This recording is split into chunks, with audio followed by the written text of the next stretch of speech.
Hey guys, welcome back to my channel. Welcome back to Wedding Wednesday.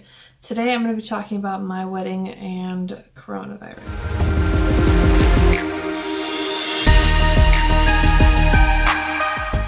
So with coronavirus going on right now and us being in this pandemic that we're all facing, having a wedding and planning anything really is kind of interesting, and it's hard to do and it's very uncertain. There's this whole cloud of uncertainty kind of hanging over everything that you're doing. Now, lucky enough for me, as I've mentioned in my previous wedding videos, I had a pretty good idea back in like March that Josh and I would be getting married either this December or next June, so I was able to start doing some planning. When I was doing this planning, I was coming around to, a pretty good list of venues. I had a really good idea of what my theme was going to be, what kind of things I wanted to have at the wedding. And then the coronavirus started to grow a lot in the middle of March. And that's when my school decided to shut down for a week before our spring break. And I went up to Washington State, which is where our wedding is going to be, to use this time that I had now to do some wedding planning and try and visit some venues, do some shopping before everything got shut down, which we had a pretty good idea that was going to happen eventually. So I was very lucky. I went up to Washington for about a week, and while I was up in Washington, I was able to do venue, exploring. I went and saw about 4 venues with my maid of honor and my mom, and I was able to do some decor shopping at Hobby Lobby while they're having a really good 50% off sale of their wedding stuff, and that way I wouldn't have to, buy it down here in California and then haul it up to Washington when it came time for the wedding. So it was nice to be able to buy some of those bigger items up there that I knew I wanted to do. Freak coincidence, I was actually able to stop by a mall that had it was an outlet mall, and they had an outlet wedding dress store. And so my maid of honor, my mom, and I, we stopped in there, and I actually, right there as you walked in the door, they had basically the exact dress that I wanted, like the style and everything.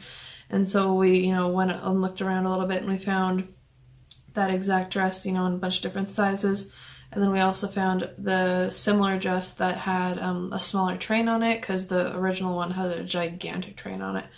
And I was able to try those on. I actually ended up buying one of them there, and it was literally like an hour. Freak accident. There was only like 3 stores open in the whole entire mall that we stopped at because coronavirus was spreading so quickly already. And that just happened to be one of them. Very weird coincidence, worked out really well. And I was able to find a dress that I really loved at a price that worked really well for my budget.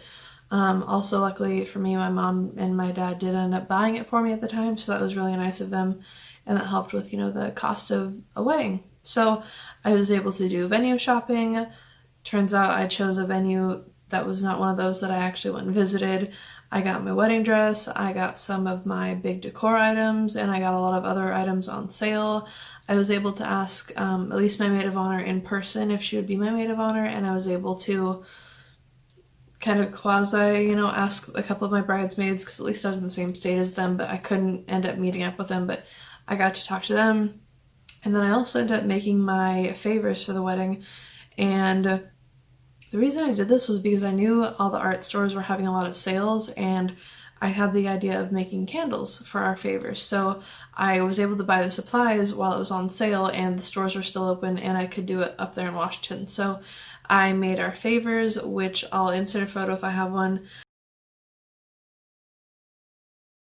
I made candles. I made a gardenia scented candle and a eucalyptus scented candle. The gardenia it's a pink blush color, and the eucalyptus is like a green color. So I made those while I was up there, and so I was able to get a lot of stuff done up in Washington when I went up early enough in March.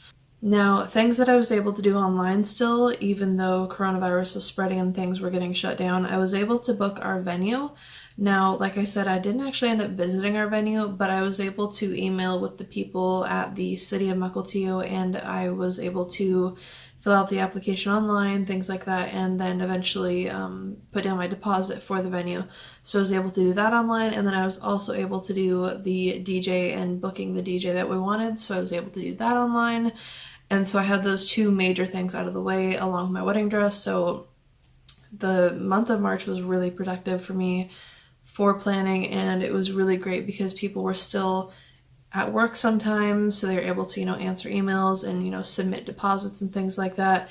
And I was lucky enough early in March that some things were still open. So I got very lucky when it comes to planning a wedding during the time of, coronavirus. Now, our plans moving forward. Well, one of the things that we did because of coronavirus, now, I can't say if I would have done this differently if we weren't living through coronavirus right now, but I did end up sending our save the dates like the week after we got engaged, because I want to give people plenty of time to plan, put it on their calendar now, especially with things just being as crazy as they are. I also want to do it because it's exciting and it's something for all of us to be looking forward to. Also, I just like to get things done and do them early. Now, along with the save the dates, we are going to send out the invites a couple months earlier, or at least a few weeks earlier than most people would, or most wedding websites would recommend that you do. Our wedding is at the end of December, and we'll probably send them out in August because we want all of our RSVPs by, the beginning of November. I'm just going to do that because things are going to change very rapidly when it comes to coronavirus as we move through the year. And I just want everybody to have this in the back of their mind, have it in the front of their mind, have it on their fridge, as we move into our new world of post-coronavirus or mid-coronavirus, wherever we're at when we get to August and November and December. Now, there's a lot of people's weddings, and that includes family members and friends of ours who were planning on getting married this summer or, the rest of this year, and they have already rescheduled their weddings.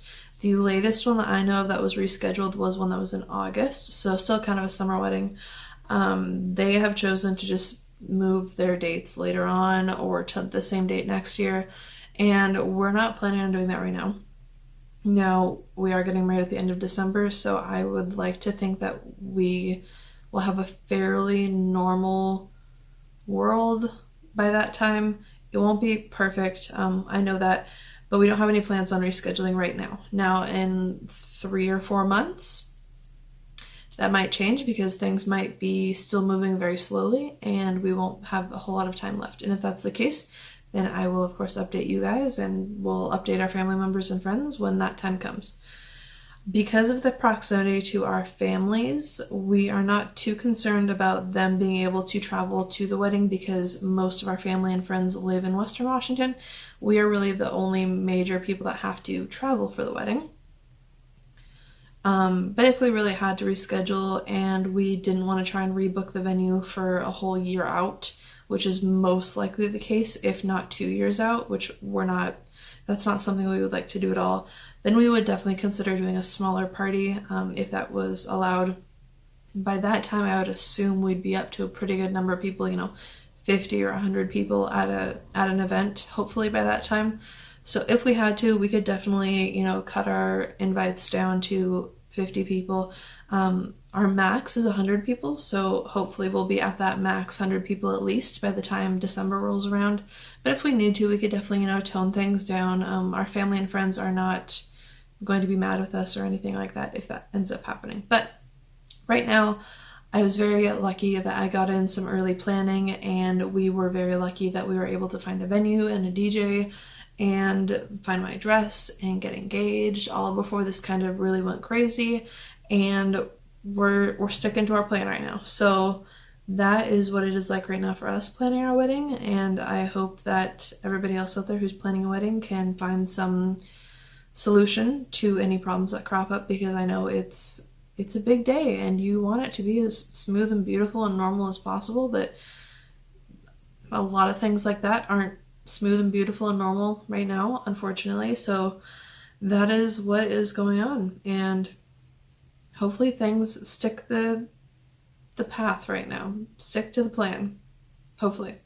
But anyway, I hope you enjoyed. I know this is not a very exciting video, but I just wanted to give you an update as, what are we doing? Because as much as I would love to pretend everything is perfectly normal, we are, planning a wedding during coronavirus, during a worldwide pandemic. So that's what's going on. But anyway, if you enjoyed and you want to hear more about the wedding other than coronavirus, there's lots more coming. Food, desserts, music, attire, the dress, the ring, a million other things. I do have videos planned. I have like another 30 videos planned at least before we even get to the wedding. So if you like me or my wedding or learning how to plan a wedding or just watching me plan my wedding, then please do hit that subscribe button and give it a like, and I will see you in the next Wedding Wednesday video.